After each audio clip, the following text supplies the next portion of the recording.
Primeira coisa que eu queria falar com vocês é sobre a necessidade de a gente realmente elaborar um projeto de texto antes de escrevermos uma redação. O que eu senti é que muitos de vocês tentaram fazer aquilo que eu já conversei com vocês. Tentar tirar, como num passe de mágica do cérebro, uma redação toda pronta. E isso não é possível. É preciso que a gente tenha direcionamentos, é preciso que a gente tenha caminhos para a nossa redação.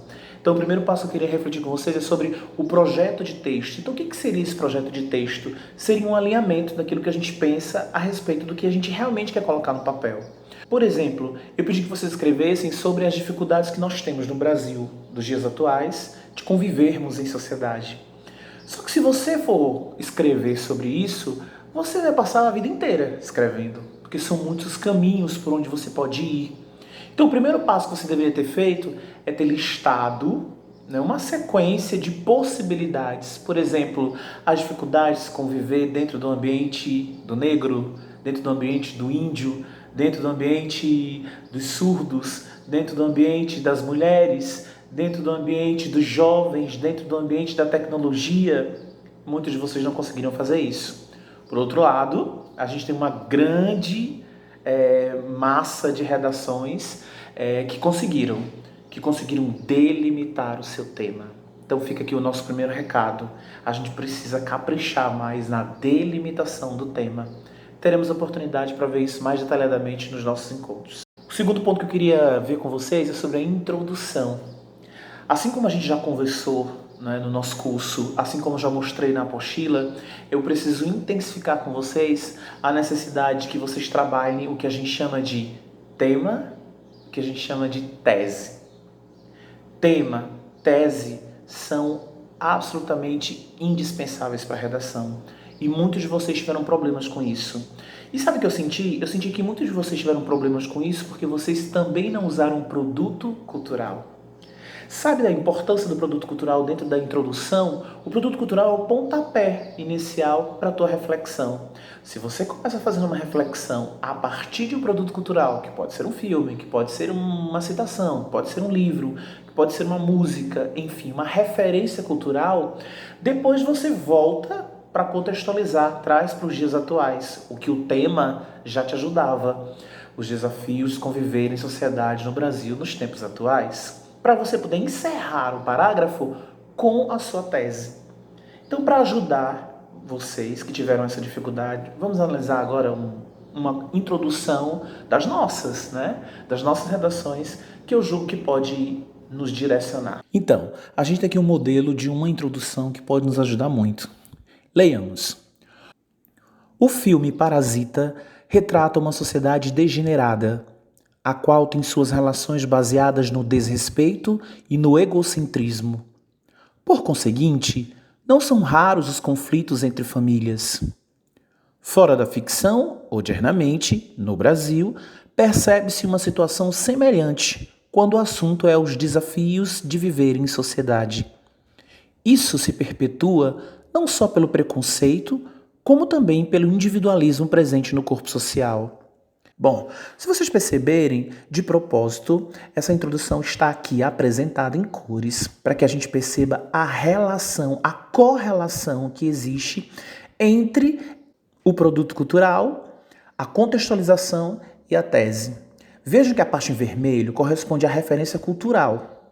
O autor da redação aqui escolheu o filme Parasita. Por quê? Porque ele acredita que a forma como a sociedade é retratada nesse filme ajuda também a entender como é a sociedade hoje no Brasil, que era o nosso recorte temático. Vejam que a parte em verde é a contextualização. Por quê? Porque na introdução eu não preciso ficar perdendo tempo querendo detalhar o produto cultural, porque ele não é o foco. O produto cultural é o pontapé, é o início da redação, mas ele não é o foco. Então, imediatamente, ele volta para os dias atuais. Ele diz que fora daquela ficção, daquele filme, nos dias atuais, esse odiernamente que está em preto, é o que a gente chama de conectivo, é o que liga o produto cultural à contextualização. E ele diz que no Brasil tem uma situação semelhante, principalmente quando o assunto é os desafios de se viver em sociedade. Pronto, o tema já apareceu. Está faltando o quê? A tese, que é a conclusão, aquela afirmação ou talvez uma pergunta que você faça que vai representar todo o conjunto de ideias defendidas por você ao longo do texto.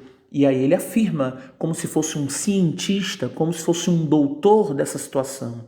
Isso se perpetua não só pelo preconceito, como também pelo individualismo presente no corpo social. Qual é a meta dele agora? Ele vai ter que, ao longo da redação dele, tratar do preconceito e do individualismo.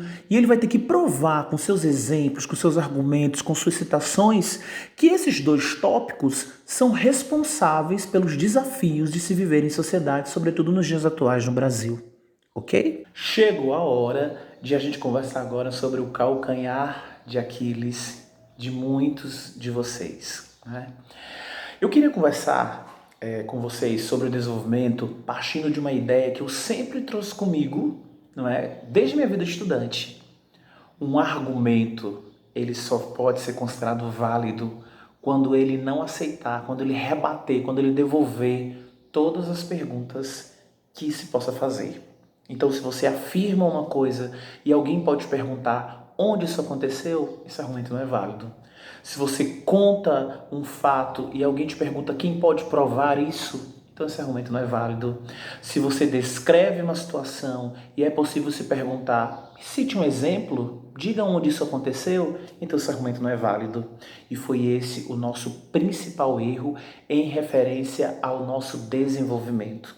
Muitos de nós usamos citações dentro do nosso desenvolvimento, muitos de nós descrevemos situações, muitos de nós tentamos definir o que é o individualismo, tentamos definir o que é esse isolamento na sociedade, mas muitos de nós não conseguimos provar que aquilo era verdade, porque nos faltou exemplos, porque nos faltou detalhes, porque nos faltou pormenorizar o desenvolvimento. Vamos analisar mais 2 trechos?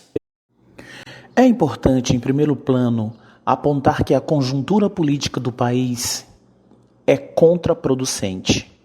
É indubitável que a conjuntura odierna se configura globalizada, fortemente capitalista e politizada, o que, de acordo com Karl Marx, estimula o antagonismo de classes na proporção em que facilita aos detentores de poder a exploração dos menos favorecidos. Nota-se que em operações como Mensalão, Vampiros da Saúde, Banestado, que o poder deixa de emanar do povo e passa a ser usado em detrimento deste. Assim, é visível a ineficácia da legislação vigente, refletida ano após ano, que dá força à continuidade da pedra. Então, de novo eu deixei organizado em cores para que a gente consiga compreender bem o raciocínio. Então, como eu disse a vocês, um argumento para ser validado, ele vai precisar de comprovações, ele vai precisar de referência, ele vai precisar de exemplos. Quanto mais você pormenorizar, quanto mais você detalhar, mais possibilidade você tem de dar organicidade ao seu texto. Então vejam que a primeira parte em vermelha que aparece nesse parágrafo é a afirmação, é o problema. A pessoa está aqui expondo, ela está escrevendo qual é o principal problema que vai ser abordado nesse parágrafo. Tá, então quando você afirma que a política do país é contraproducente, você vai ter que dizer por que ela é contraproducente. Você vai ter que dizer como ela tem sido contraproducente. Se ser contraproducente é ruim, quem pode provar isso?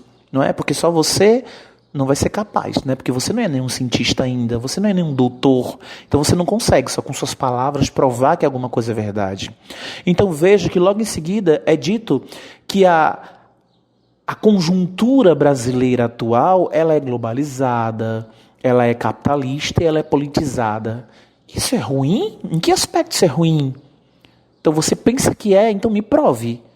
Karl Marx, quem não conhece Karl Marx, né? Todo mundo sabe que Karl Marx está dentro dessa discussão econômica, trabalhista, sociológica, de globalização, de capitalismo. Então ele está sendo usado como referência para provar que a afirmação dita anterior é verdade.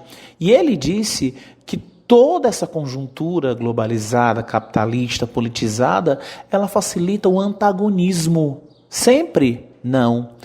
Na medida em que ela facilita àqueles que têm poder a exploração dos menos favorecidos. Se você tivesse acabado aí até essa parte verde, eu ainda ia te perguntar alguma coisa, porque o argumento não estava completo. Como eu disse a vocês, um argumento, enquanto aceitar perguntas, então ele não está validado completamente. Então eu preciso que você faça o quê? Preciso que você exemplifique. Nota-se que em operações como Mensalão, Vampiros da Saúde, Banestado, o poder deixa de emanar do povo e passa a ser usado em detrimento deste. Você começou a exemplificar. Esse parágrafo, para mim, ele é 80% perfeito, justamente porque aqui nessa parte azul seria interessante dizer como o poder deixa de emanar do povo a partir de exemplos como esses. Mas é interessante que um dos itens, né, para a competência 3, que é a organização das ideias, que é a comprovação dos fatos, é a configuração de autoria. Então, quando você terminar o parágrafo de desenvolvimento, lembre-se sempre de terminar com estruturas como essa aqui, essa vermelho escuro. Assim é visível a ineficácia da legislação vigente, do poder, e ela tem sido refletida ano após ano, porque já foi dito lá, são vários exemplos de escândalos, e essas repetições dão força à continuidade da pedra. Eu preciso abrir um parêntese aqui e explicar o que é a continuidade da pedra, que inclusive está entre aspas, é que na introdução desta redação, ela faz referência a Carlos Drummond de Andrade. Havia uma pedra no meio do caminho, beleza? Aí a gente chega na conclusão. Mas existem alguns caminhos que podem nos ajudar. O que eu percebi muito nas nossas redações é que muitos de vocês tiveram problemas na conclusão justamente porque não conseguiram ser detalhistas no desenvolvimento. Porque é uma ligação muito óbvia. Se você não tem problema no texto, como você vai solucionar esse problema no texto? Vamos analisar uma conclusão? Como é que a gente pode falhar na conclusão? Que é aquele momento em que nós precisamos apresentar uma proposta de intervenção que seja condizente com os problemas detalhados no texto. Para isso, eu sempre uso com vocês, não é? Aquele nosso direcionamento, o AMDF. É preciso que a gente diga quem é o agente, quem é a ação, o modo e o detalhe e a finalidade, não é? Dessa proposta de intervenção. Então eu queria ver com vocês, e a gente vai começar pela parte de baixo. Vejam a parte em verde, Ministério da Educação. A parte em vermelho deve aperfeiçoar a grade curricular do país, incrementando a importância da solidariedade na construção do cidadão-sociedade e criar ou ampliar projetos escolares que promovam o engajamento coletivo. A parte em azul, envolvendo toda a comunidade local e escolar, como propostas de cultivo de plantas e reciclagem, a fim de construir valores empáticos. Por último, dessa forma, serão reduzidas as dificuldades de vivência em sociedade. Então, essa segunda parte da conclusão, ela está perfeita. O verde é o agente, o vermelho é a ação, o azul é o modo e o detalhe, e o preto é a finalidade. Mas como geralmente você apresenta dois problemas no desenvolvimento do seu texto, então logicamente você vai precisar dar duas sugestões na sua conclusão, ou então uma que seja mais universal e que agregue os dois problemas tratados anteriormente. Então agora voltemos para a parte de cima da conclusão. Veja a parte em lilás, os cientistas sociais, é muito genérico, né? Que cientistas sociais são esses, né?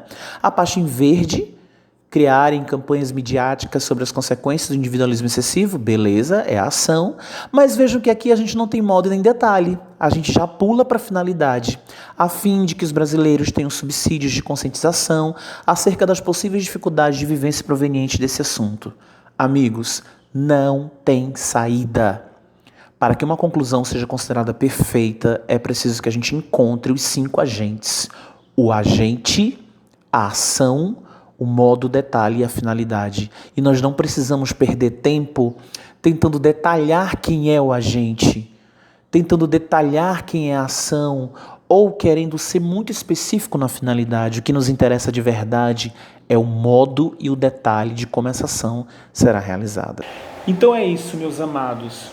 Eu espero que eu tenha ajudado vocês nessa nossa primeira tarefa